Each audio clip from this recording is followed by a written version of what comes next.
SDR news TV ప్రేక్షకులకు నమస్కారం. వార్తలు చదువుతుంది మీ ప్రసన్నారాం. దరిసిలో ట్రాఫిక్ సమస్యపై చిరు వ్యాపారులకు స్థానిక సీఐ వై రామారావు తగు సూచనలు సలహాలను అందజేశారు. ఈ సందర్భంగా ఆయన మాట్లాడుతూ పట్టణంలో ట్రాఫిక్ సమస్య రోజు రోజుకు పెరుగుతుందన్నారు. చిరు వ్యాపారస్తులు నిర్ణీత ప్రదేశాలలో వారి వారి వ్యాపారాలను చేసుకోవాలని ఆయన ఈ సందర్భంగా కోరారు. నిబంధనలను అతిక్రమిస్తే కఠిన చర్యలు తప్పవని ఆయన ఈ సందర్భంగా సూచించారు. ఈ కార్యక్రమంలో వారితో పాటు దర్శి ఎస్ఐ మురళి, పోలీస్ సిబ్బంది తదితరులు పాల్గొన్నారు.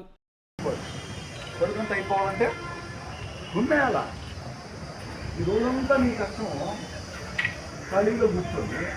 అలా వచ్చినప్పుడు గంట వాళ్ళు వస్తే వాడికి ఒక 50 రూపాయలు కూర్చున్నా అనుకుంటే ఏం ఉపయోగం? ఇప్పుడు ఇబ్బందికరంగా ఉంటుంది. ఇంట్లో ట్రాఫిక్ ఎక్కువ అయింది. మీరేం రోడ్డు షాపు కాడి నుంచి కాలువ దాకా వేసేసారు. షాపు కూడా కాలువ కూడా కాలువ దాటి మళ్ళీ కొంచెం ముందు పెడతారు. లారీలు బస్సులు పోయే రూట్ మనం హైవే మీరు ఆ విధంగా ఆక్రమించేస్తే ట్రాఫిక్ ఇబ్బంది అయితే జనాలు ఎట్లా, సామాన్య జనాలు చాలా ఇబ్బంది పడుతున్నారు. బళ్ళు మీద పోయేవాళ్ళు కానీ, దూరం నుంచి దర్శి మీద కార్లు పోయేవాళ్ళు కానీ 10 నిమిషాలు 15 నిమిషాలు ఆగుతున్నారు కార్లు. వాళ్ళు కొంతమంది అఫిషియల్స్ ఉంటారు, వాళ్ళు గోళ్ళు కొడుతున్నారు. ట్రాఫిక్ ఏంటి ఇట్లా ఉంది, బళ్ళు రోడ్డు మీద కరెక్ట్ కాదు కదా. మీరు మహా అంటే ఒక 70 మంది ఉంటారు కదా, 50 మంది ఉంటారు.